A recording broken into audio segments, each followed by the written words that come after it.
社員のくせに雑用係みたいなことしかさせてもらえないなんて。小宮さんって相当仕事ができないのね。給湯室で鉢合わせした際、係長は私を蔑んだ目で見ながら笑った。4月から営業部に赴任した菅原係長は、本社勤務の女性社員の中で一番の出世頭と噂されている。一流大学出身で、留学経験も豊富という華々しい経歴らしい。自社が運営する輸入家具の販売店舗を管理する販売部での実績が評価されて、若くして営業部の係長に抜擢されたのだ。私は2年前からこの輸入家具販売会社の営業事務として働いている。菅原係長は6年先輩にあたる。私があなたぐらいの時は自分の企画が採用されて、プロジェクトを進行していたんじゃないかしら。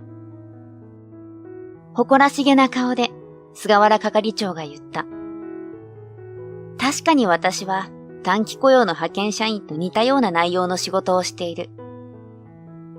私だって営業部員の補佐みたいな事務仕事だけしていたいわけじゃない。定期的に企画案を提出しているのだけど、見向きもされないのだ。後で見ておくよ。提出するたびに言われる常套句。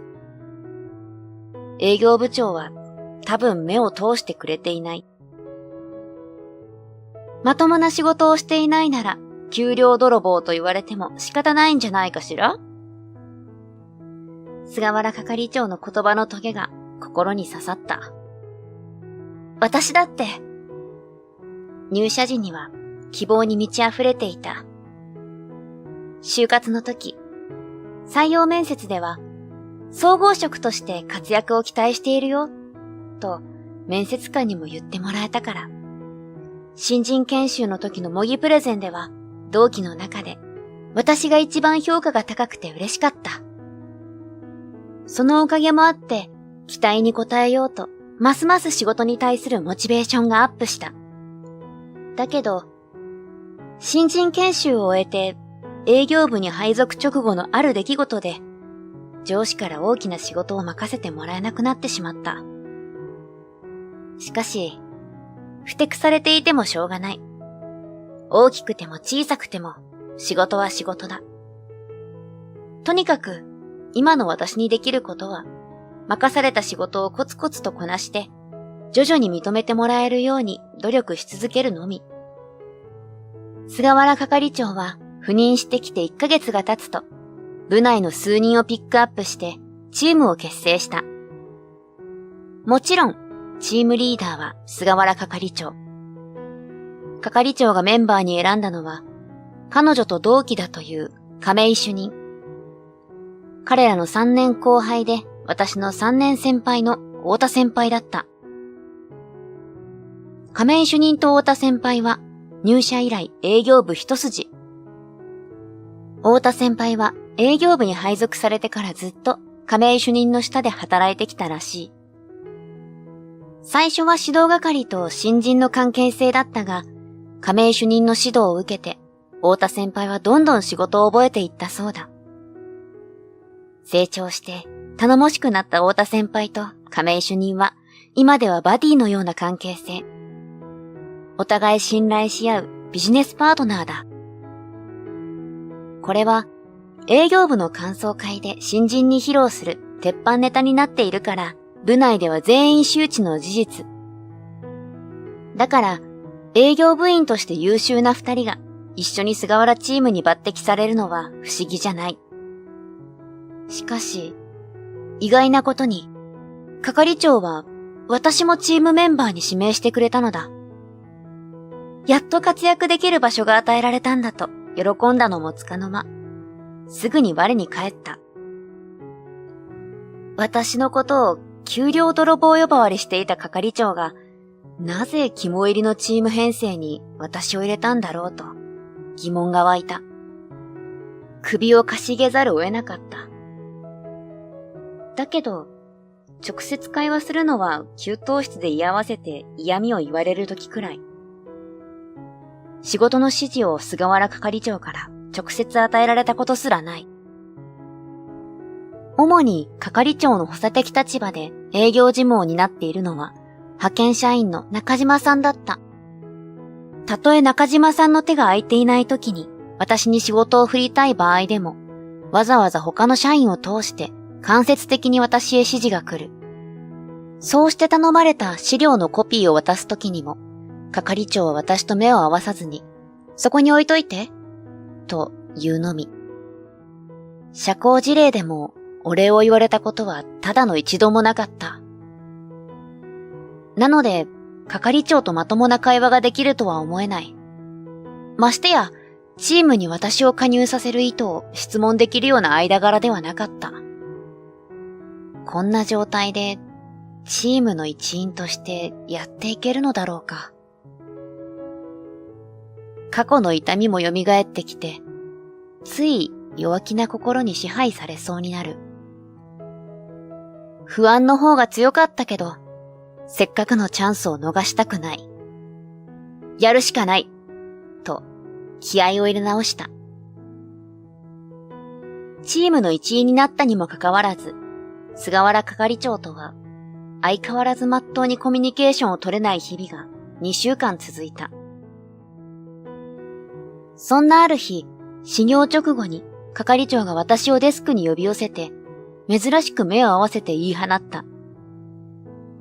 明日、イタリア語での商談をお願いするわ。チーム内でも係長をはじめ、加盟主任や太田先輩の補佐的な事務作業ばかりだったのに、突然の提案だった。しかし、次の言葉に耳を疑った。失敗したら全責任はお前に取ってもらうから。係長はお腹の底から出たようなドスの効いた声を響かせた。給湯室で嫌味を言われるときも、さすがにお前と呼ばれたことはない。主任や先輩の目の前で、あえて威厳を示すように強い口調で言ったのかもしれない。何回も同じこと言わせないで。聞こえたの？イタリアの家具メーカーとの商談よ。係長は返事もせずにぼーっと突っ立ったままの私を再び一喝した。はい、わかりました。私が元気よく答えると、彼女は若干気をされた様子だった。いつも係長に対しては弱々しい声しか出せていなかったので、彼女が驚くのは当然かもしれない。ありがとうございます。私がお辞儀をすると、係長は一瞬にっと笑った。そのぎこちない笑顔を私への激励と受け取った。彼女は対外的な仕事は得意だけど、職場の人間関係における人付き合いが苦手なだけかもしれない。いつも能面のように無表情なのも、きっとうまく笑顔が作れないからなんだわ。給湯室での嫌味。いや、あれも嫌味ではなく、葉っぱをかけてくれていたのかもしれない。あなたと私では仕事に対する腹のくくり方が違う。と、暗に私に伝えたかったのかな。確かにこれ以上職場内で嫌われたくなくて、任される仕事だけこなしていたところがあった。定期的に企画案を提出してはいたけど、それをスルーされてしまったら、そのまま諦めていた。何度も食い下がりはしなかった。私には、係長のようなガッツが足りていなかったのかも、と反省した。これ、商談相手の資料だから。係長は放り投げるように私に資料を渡してきた。初めて係長とまともなコミュニケーションが取れた気がして嬉しかった。11時半を過ぎて女子トイレへ行くと、私を追いかけるように入ってきた派遣社員の中島さんがランチに誘ってきた。中島さんとは似たような仕事をしているからか、営業部内で唯一仕事以外の雑談もする仲だ。基本的に私はお弁当持参なのだけど、時々誘ってもらってランチに行ったこともある。ごめんなさい。今日はお弁当を持ってきちゃった。せっかくのお誘いだけど、断った。突然ごめんね。でも、どうしても、急いで会社の外で話したいことがあって。中島さんが何やら相談したい様子なのを察して、ランチに応じた。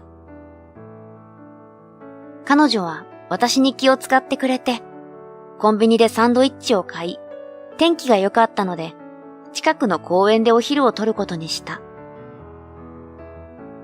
小宮さん、明日の商談は大丈夫？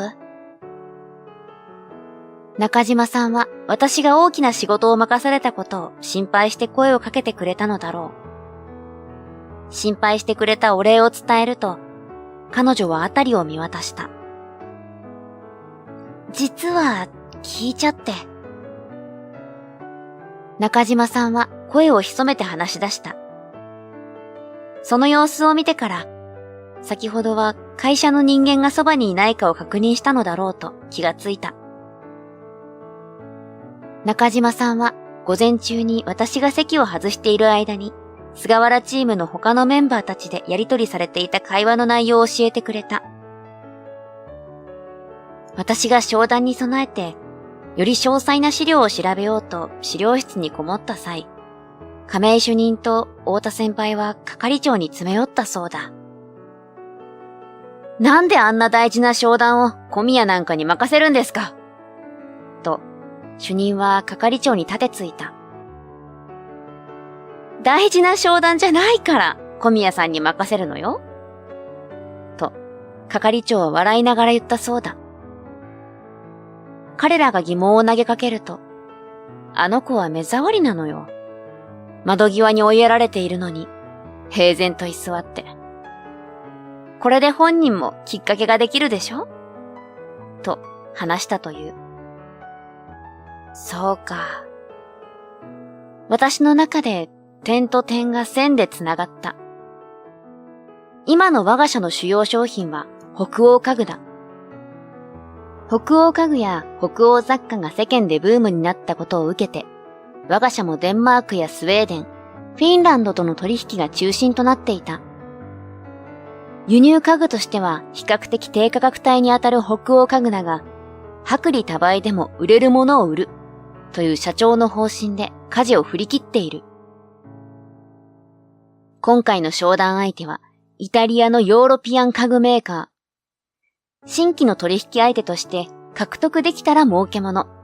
特に失敗しても痛手があるわけではないという計算なのだろう。係長は本格的な商談は初めての経験となる私のことを考えて、負担の少ない相手を選んでくれたのかもしれない。窓際社員に甘んじることなく、新たな仕事にチャレンジしなさい。という、係長からのパスなんだ、きっと。期待に応えて、ゴールを決めてみせる。これは、何が何でも成功させなくては。と、闘志がみなぎってきた。無茶なイタリア語での商談を強要して、わざと失敗させて、会社に居づらくさせる作戦なんじゃないかと思って。中島さんは不安げな顔でこちらを見た。係長たち菅原チーム内の表面的な会話を受け取った派遣社員の彼女が心配するのは無理もない。業務連絡上、必要なことや雑談以上の社員たちの詳細な個人情報は知る由もないだろうし、知らなくて当然だよね。気にかけてくれてありがとう。大丈夫よ、きっと。私を心配するあまり、元気をなくした彼女を励ますように、ハキハキとした声で返事した。小宮さんって、見かけによらず、意外と能天気なんだね。中島さんは唖然としていた。翌日、イタリアとの商談の時刻が予定通り迫ってきた。さすがにビジネスとなると、緊張が襲ってくる。どうせ失敗するだろうけどな。せいぜい頑張れよ。亀井主任がヘラヘラと話しかけてきた。私が緊張しているのを見抜いて、リラックスするように声をかけてくれたのだろう。昨日も言ったけど、全責任はお前な。菅原係長がプレッシャーをかけてくる。不器用な係長なりの応援を受け取って、いざ会議ツールでの商談が開始した。私がイタリア語を話し出した途端、なぜか菅原チームのメンバーがどよめいた。そうね。実際話しているところを見せるのは初めてだもんね。多少疑われていたのかしら。ソフィア！商談相手のファーストネームを呼んだ私の肩を太田先輩が叩いた。さすがに慣れ慣れしいんじゃないの？と書かれたメモを画面に映らないように見せてきた。ネイティブな発音のイタリア語を聞き逃すまいと必死な私は、先輩を取りなすように軽く手で合図を返した。ビジネスの話は20分弱で終わったが、まだまだ話したいことは尽きなかった。しかし、ここは会社だ。使用の通話は後日改めてしようとソフィアと話し合って通話を切った。ちょっと、どういうこと？画面が暗転したことを確認した係長は私の肩を掴んできた。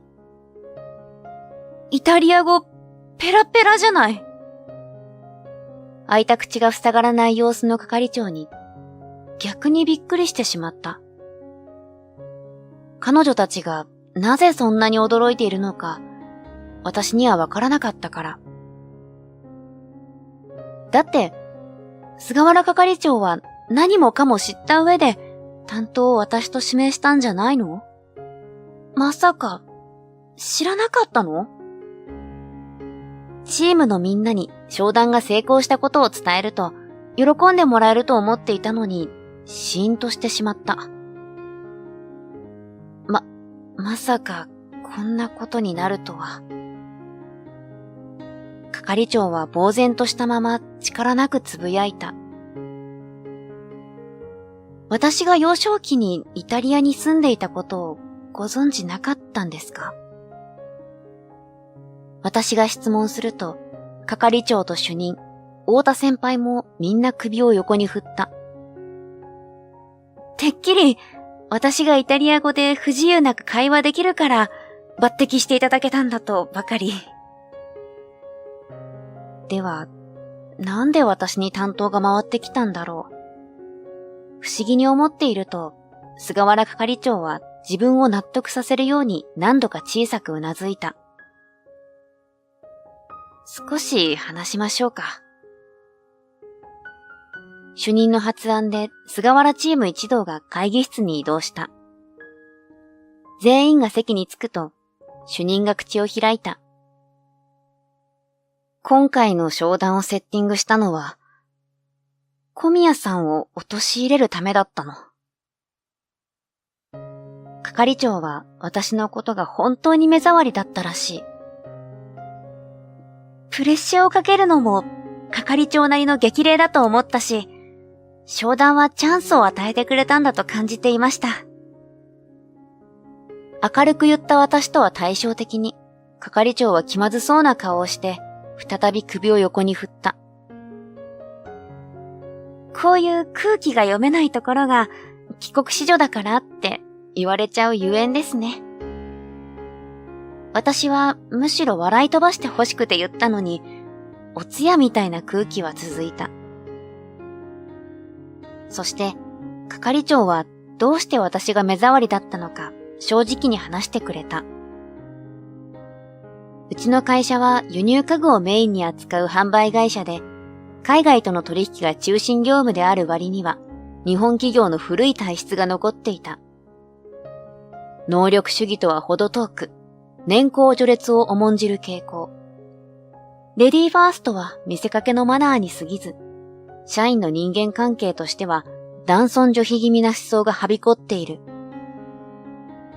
係長はそんな男社会の中でも認められようと必死で上を目指しながら仕事をしてきた。派遣社員と変わらない仕事ぶりなのに、のうのうと正社員然としているように、係長の目には見える私は疎ましい存在だった。あなた、ほら、人の目を引く容姿をしているから、お飾りにちょうどいいと思ってチームに入れたのよ。係長は見栄えがいいから、リモート会議の多い海外との商談の際、画面の端に見切れさせておけばいいと考えたらしい。そして、私は適当に仕事をしていればいいと部長をはじめとする男性社員たちにちやほやされていると感じていたそうだ。逆ですよ。私は入社してすぐ部長に、女のくせに自己主張が強くて生意気だって言われて、仕事を任せてもらえなくなったんですから。私がそう告白すると、みんなその事実を知らなかったようで、意外そうな顔をしていた。北欧の取引相手とは、主に英語でやり取りしていたが、たまに英語に不慣れな方もいる。私は会社の役に立ちたいし、認められたいから、デンマーク語やスウェーデン語も勉強したけど、部長から必要ないと無下にされた。帰国子女であることをそんなにひけらかしたいのか、と、私の努力に対して面白くない顔をしたのだ。部長に帰国子女であることは言い訳にしたくないので、他の社員には言わないでください。と啖呵を切ったことは、どうやら守ってくれていたようだ。だからこそ、菅原チームのみんなも私が帰国子女だと知らなかったわけだし。事情を知らなかったとはいえ、ひどい態度をとってしまって、ごめんなさいね。係長が私に謝ってくれた。そうそう。なんで通話開始早々、ソフィアって呼び出したんだ？イタリア語がわからない太田先輩に聞かれて、事情を説明した。実は商談相手のソフィアは、イタリア在住の頃、同じ学校に通っていた幼馴染だった。係長に渡された家具メーカーの資料の担当者名に気づいて、通話中確かめたら、やはり懐かしい旧友だったのだ。彼女の父親はアンティーク家具の修復師だったことを思い出して話したら、父の背中を見てきた影響で家具メーカーに就職したのだという。後日、ソフィアの勤めるイタリア製の家具メーカーとの正式な取引が決まった。その家具メーカーのヨーロピアン家具は日本の消費者にとっても比較的手が届きやすい価格で提供できそうだったから。アンティーク家具は高価すぎて手が出ないけど、芸術性に魅力を感じている方向けに現代の技法で作っているデザイン家具だからだ。そして、北欧家具一辺倒なうちの会社の商品を敬遠していた顧客にも訴求力があった。現にうちの家族も昔住んでいた家を懐かしんでイタリア製の家具を取り入れたいと思っていた。そのようにヨーロピアン家具を個人で輸入するほど財力があるわけじゃないと躊躇していた層の新規顧客を獲得することに成功。当初の目論見とは違ったけど、結果的に再び仕事で輝くチャンスを私に与えてくれた菅原係長に感謝している。そして、手強い営業部長を筆頭に、我が社の男女平等化には程遠いけど、菅原チーム内の風向きは変わった。男性社員の2人も率先してお茶組みしてくれるようになったのだ。係長でありながら頻繁に給湯室へ出入りしていたのは菅原さんなりの配慮だったようだ。そのせいで私が給湯室で八つ当たりを受けていたんだけど。男社会で生き抜くために男性を立てることも重んじてきたんだという。同期なのに先に出世。しかも、ずっと営業一筋の亀井主任を差し置いて営業部係長になってしまったから、彼には相当気を使っていたそうだ。俺にコーヒーを持ってきてくれる時のついでだからっていう菅原の言葉を真に受けていたよ。今まですまなかった。亀井主任は鈍感だったことを詫びて、4人分のコーヒーを会議室に運んできてくれた。よりチームワークを高めていけるように意見を出し合いながら一緒にコーヒーを飲む。今では係長をはじめ、亀井主任や太田先輩も私のことをチームの一員として信頼して何でも相談してくれるようになった。いつの間にか菅原チームのみんなが笑顔で生き生きと働くようになって、私も前向きに仕事に取り組んでいる。